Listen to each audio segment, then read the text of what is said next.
Hello everyone, welcome to our channel, and today we will see how we can remove the background noise on Audacity. So open up your Audacity and also open up the audio that you want the background noise to be removed, and select a part in it where it is completely silent and the noise can be detected. And after that, just go to effects, and in the effects you will see this noise removal and repair. Select noise reduction, and here click on get noise profile,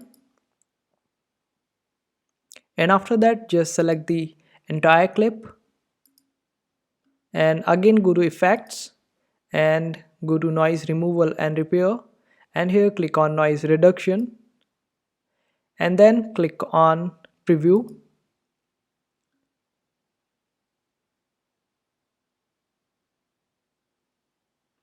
After that just click on OK, and you can also change this noise reduction or increase or decrease it as per your choice and whichever frequency feels right for you.